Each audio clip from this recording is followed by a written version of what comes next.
एक बड़ी और अहम खबर की तो इस वक्त की बड़ी खबर हम आपको बता रहे हैं सूत्रों के हवाले से।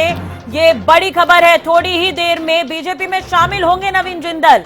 तो ये बड़ी और अहम खबर हम आपको बता रहे हैं। कुरुक्षेत्र से बीजेपी का उम्मीदवार भी इन्हें बनाया जा सकता है। तो नवीन जिंदल को लेकर ये बड़ी और अहम खबर हम आपको बता रहे हैं इस वक्त की। बीजेपी में शामिल हो सकते हैं और कुरुक्षेत्र से उम्मीदवार बनाया जा सकता है। तो ये बड़ी और अहम खबर इस वक्त की आपको बता दें। आगामी चुनाव को देखते हुए ये बड़ी खबर है, नवीन जिंदल जो कि बीजेपी में शामिल हो सकते हैं। तो ये बड़ी और अहम खबर हम आपको बता रहे हैं, नवीन जिंदल बीजेपी में शामिल हो सकते हैं। और कुरुक्षेत्र से पूर्व कांग्रेस सांसद, देश के बड़े उद्योगपति हैं नवीन जिंदल। उनकी मां हरियाणा की पूर्व कैबिनेट मंत्री और कांग्रेस नेत्री रही है सावित्री जिंदल, और इनके नवीन जिंदल के बीजेपी में शामिल होने के कयास लगाए जा रहे हैं। सूत्रों के हवाले से ये बड़ी खबर मिल रही है। हालांकि अभी इस पर मुहर लगनी बाकी है, लेकिन कयास यही लगाए जा रहे हैं कि देश के बड़े औद्योगिक घराने, जिंदल परिवार के सदस्य जो है वो बीजेपी में शामिल हो सकते हैं। कुरुक्षेत्र से उम्मीदवार बनाया जा सकता है। आपको बता दें कि वर्तमान सांसद नायब सैनी है और बीजेपी की तरफ से अभी जो लिस्ट जारी की गई है उसमें हरियाणा में अभी भी 4 सीटों पर नाम का ऐलान होना बाकी है। 6 सीटों पर जो नामों का ऐलान है वो बीजेपी पहले ही कर चुकी है, लेकिन 4 सीटों पर अभी भी नामों का ऐलान होना बाकी है। तो नवीन जिंदल बीजेपी में शामिल होते हैं तो कुरुक्षेत्र से उम्मीदवार बनाए जा सकते हैं। तो ये बड़ी और अहम खबर हम आपको बता रहे हैं। एक तरह से देखा जाए तो सावित्री जिंदल जो कि नवीन जिंदल की माता है, वो पहले पूर्व कांग्रेस में शामिल रही हैं। आपको ये भी जानकारी दे दें कि महत्वपूर्ण पद पर उन्होंने अपनी जिम्मेदारी भी निभाई है कांग्रेस में रहते हुए। अब ये अहम खबर हम आपको बता रहे हैं कि बीजेपी में शामिल हो सकते हैं नवीन जिंदल। तो इस वक्त की बड़ी और अहम खबर हम आपको बता दें, नवीन जिंदल बीजेपी में शामिल हो सकते हैं। अपराजिता हमारे साथ जुड़ गई है ज्यादा जानकारी के लिए दिल्ली से। अपराजिता, जानकारी आपसे चाहेंगे। नवीन जिंदल घराने से ताल्लुक रखते हैं, कांग्रेस में रहे हैं और उनकी माता भी कई महत्वपूर्ण पदों पर रही है कांग्रेस में। खबर ये मिल रही है कि बीजेपी में शामिल हो सकते हैं। पूरी जानकारी इस खबर को लेकर। बिल्कुल राशि, सूत्रों की माने तो जल्द ही यानी 8 बजे का समय था और भारतीय जनता पार्टी में एक अहम ज्वाइनिंग होने वाली थी। और बिल्कुल सूत्रों की माने से कहा जा रहा है कि नवीन जिंदल ही भाजपा ज्वाइन करने वाले हैं। थोड़ी देर में वो भाजपा ज्वाइन करेंगे। और बिल्कुल सूत्रों की माने तो ये कहा जा रहा है कि कुरुक्षेत्र से संभवतः उन्हें लोकसभा सीट मिल सकती है। और बिल्कुल देखिए राष्ट्रीय, कहीं ना कहीं जब कोर कमेटी की बैठक हुई थी, हरियाणा को लेकर बैठक हुई थी, तो 4 लोकसभा सीटों को लेकर चर्चा करनी थी। 3 लोकसभा सीट पे बात कहीं ना कहीं बन चुकी थी। वहीं अगर कुरुक्षेत्र की बात करते हैं तो कुरुक्षेत्र पे कहीं ना कहीं बात रुकी हुई थी। अब सूत्रों की माने तो यह हवाले से खबर सामने आ रही थी कि अगर नवीन जिंदल जो भारतीय जनता पार्टी ज्वाइन करते तो संभवतः कुरुक्षेत्र में लोकसभा सीट मिलेगी। तो बिल्कुल 8 बजे का समय था, कुछ ही देर में वो भारतीय जनता पार्टी कार्यालय शायद पहुंच भी चुके होंगे और बिल्कुल वो कुछ ही देर में ज्वाइन करने वाले हैं। अपराजिता, लेकिन देखिए अभी एक पिछले दिनों एक विज्ञापन जो है वो जिंदल जो पूरा विभाग है या जिंदल आप कह सकते हैं जो कंपनी, उनकी तरफ से एक विज्ञापन दिखाया गया था जिसमें प्रधानमंत्री नरेंद्र मोदी को धन्यवाद किया गया था, तत्कालीन मुख्यमंत्री मनोहर लाल को भी धन्यवाद किया गया था, अनिल विज की भी तस्वीरें थी। उस समय से ही ये कयास लगाए जा रहे थे कि जल्द ही ये बीजेपी में शामिल हो सकते हैं। अगर जिंदल बीजेपी में आ जाते हैं तो विपक्ष को किस तरह का नुकसान होगा?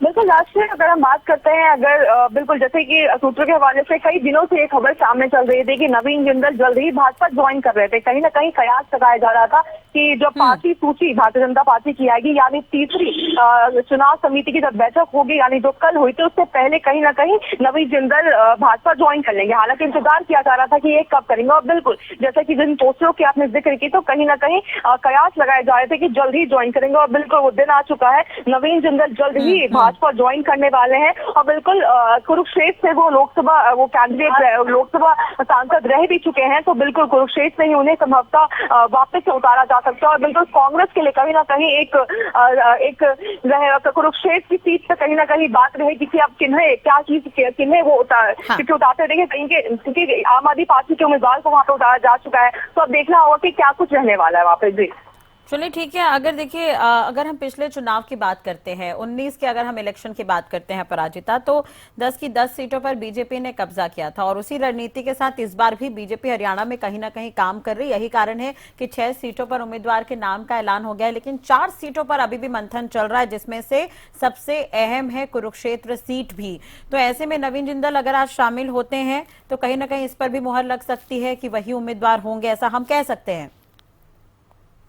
श्री कह सकते हैं कि नवीन जिंदल जो आज भारतीय जनता पार्टी ज्वाइन करने वाले हैं कुछ ही देर में, तो संभवतः कुरुक्षेत्र से उनकी उम्मीदवारी सामने आ सकती है। जब भाजपा की 5वीं सूची आएगी, अगर हरियाणा को लेकर उसमें मेंशन रहता है, हरियाणा कैंडिडेट को लेकर उसमें जिक्र रहता है, तो बिल्कुल नवीन जिंदल का नाम कुरुक्षेत्र से हो सकता है। और साथ ही देखिए बिजली मंत्री और निर्दलीय विधायक भी जो रंजीत चौटाला है, वो भी कहा जा रहा है कि जल्द ही भाजपा ज्वाइन करेंगे और संभवतः बताया जा रहा है कि हिसार से उन्हें टिकट मिल सकती है। हालांकि पहले जब कोर कमेटी की बैठक हुई थी तो अंदर खाने से एक खबर सामने आ रही थी कि कैप्टन अभिमन्यु को मौका मिल सकता है, उन्हें वहां से टिकट मिलेगी। मगर हालांकि सूत्रों के मारे तो ये खबर सामने आ रही है कि रंजीत चौटाला को अब संभवतः वहां से टिकट मिल सकती है। ठीक है, तो अपराजिता बनी रहेगा हमारे साथ। हरियाणा न्यूज के पॉलिटिकल एडिटर अमित तिवारी जी भी हमारे साथ जुड़ गए हैं। अमित जी, सबसे पहले तो यही सवाल कि बीजेपी में शामिल होकर कांग्रेस को कितना नुकसान पहुंचाएंगे नवीन जिंदल, क्या लग रहा है आपको? देखिए राष्ट्रीय अगर बात करें तो पहले नवीन जिंदल कांग्रेस से सांसद रहे हुए हैं। उनके पिता हरियाणा विकास पार्टी से सांसद रहे और बड़े नेता थे। वे भी हरियाणा विकास पार्टी के शासन के दौरान उनको मंत्री भी बनने का ऐसा मौका मिला था।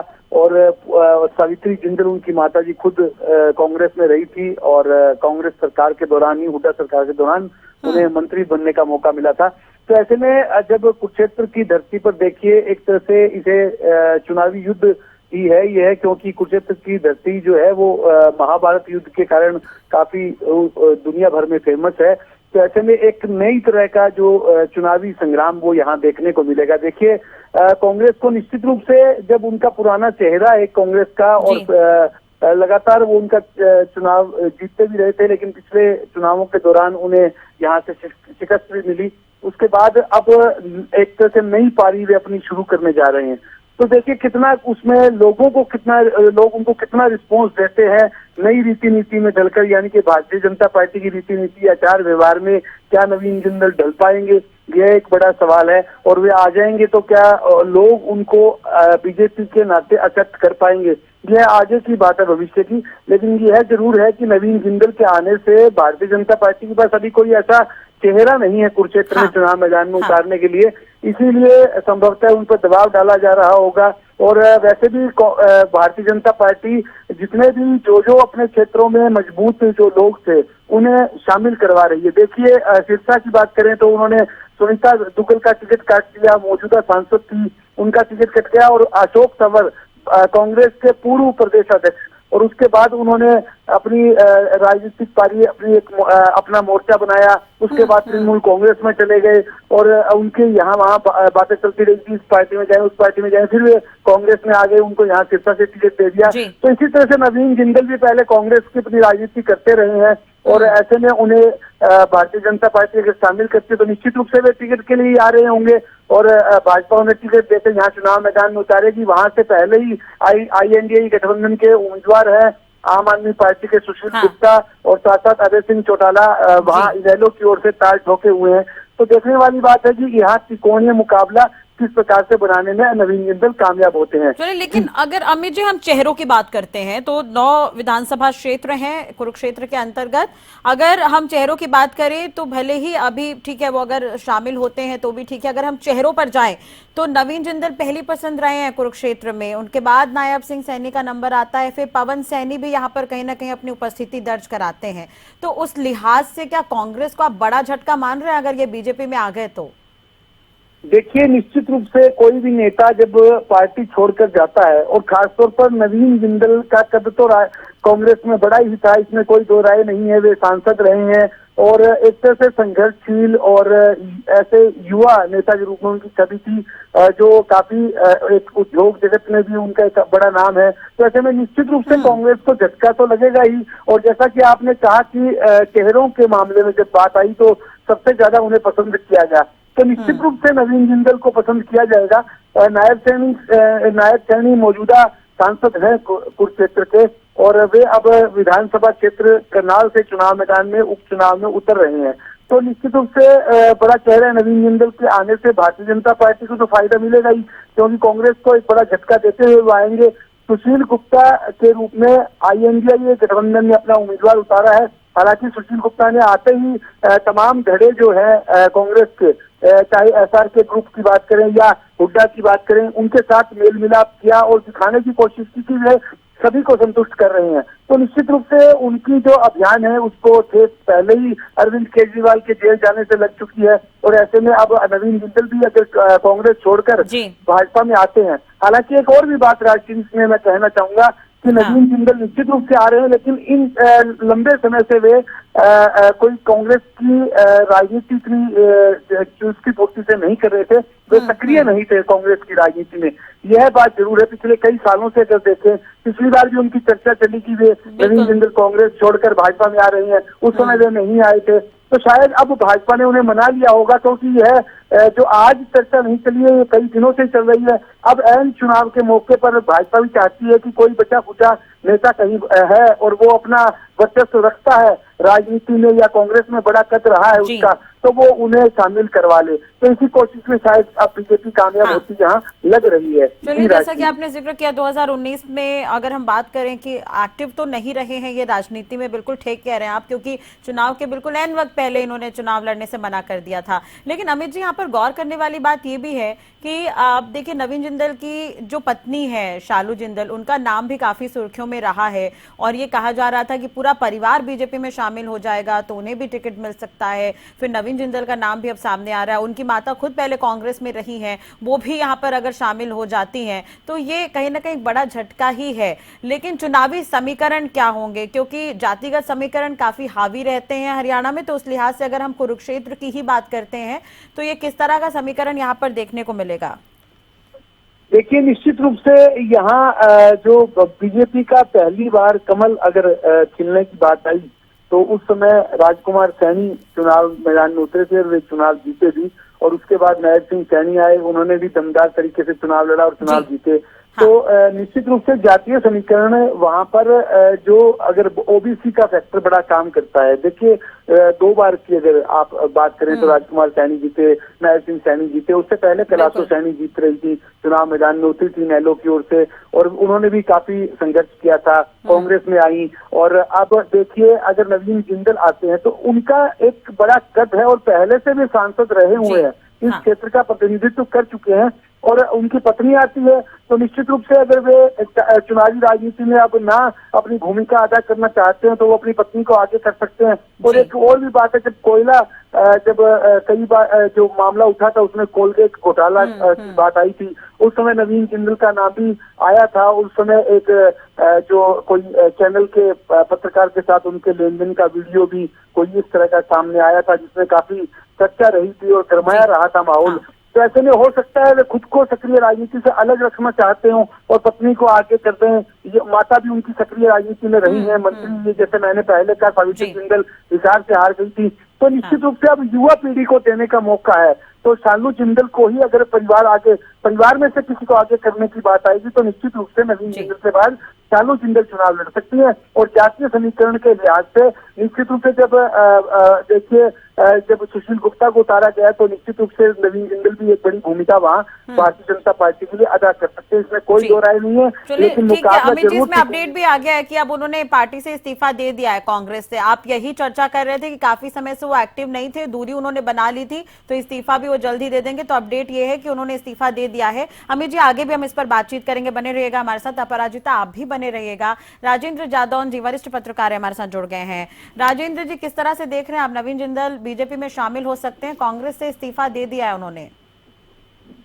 देखिए, काफी समय से चर्चा थी कि नवीन जिंदल बीजेपी में आने वाले हैं जी, और चर्चाओं को बीच बीच में खारिज भी किया जाता रहा, लेकिन संभावना कुछ ज्यादा ही थी कि ऐसा लगता था कि वो जिस तरह से उनका कारोबार है, इंडस्ट्रियलिस्ट हैं, तो वो भारतीय जनता पार्टी के साथ जुड़कर अपने कारोबार को भी सुरक्षित करेंगे और आगे अपनी राजनीति को भी आगे बढ़ाएंगे। वो पहले भी वो रहे हुए सांसद और उनकी माताजी भी जो है विधायक थी, फिर वो हरियाणा हुड्डा सरकार में मंत्री भी रही। बिल्कुल। तो अब इसके बाद फिर वो एक तरह से मौन का दौर आ गया था कि बिल्कुल वो परिवार लगता था कि जिंदल परिवार बिल्कुल राजनीति के मामले में बिल्कुल जो है निष्क्रिय हो गया है। लेकिन अब लगता है कि वो जिस तरह से इस्तीफा दे रहे हैं कांग्रेस से और भारतीय जनता पार्टी में आने के फिर उसका तो संकेत, एक मजबूत संकेत माना जा रहा है कि वो आएंगे। तो वो कुरुक्षेत्र सीट पर मुकाबला बड़ा रोचक हो जाएगा, क्योंकि एक तरफ इंडिया गठबंधन है, फिर अगर ये भारतीय जनता पार्टी को उतार देती है तो रोचक मुकाबला हो जाएगा। उधर जो है इनेलो से अभय सिंह चौटाला भी लड़ने जा रहे हैं और भी कुछ। मुझे लगता है कि ये कुरुक्षेत्र जो है इस लोकसभा चुनाव में हरियाणा के लिए कम से कम हरियाणा के लिए एक हॉट सीट के रूप में सामने आएगी। तो चुनावी मुकाबला काफी रोचक हो सकता है और नवीन जिंदल के कांग्रेस में सहानुभूति रखने वाले और पुराने उनके वोटर भी हैं, उधर भारतीय जनता पार्टी का भी साथ मिलेगा। तो मुझे लगता है कि वो सफलता भी हासिल कर ले। तो वो मामला काफी, कुरुक्षेत्र सीट का मुकाबला जो है काफी रोचक हो जाएगा और नतीजा भी फिर देखने लायक होगा कि क्या क्या स्थिति बनती है।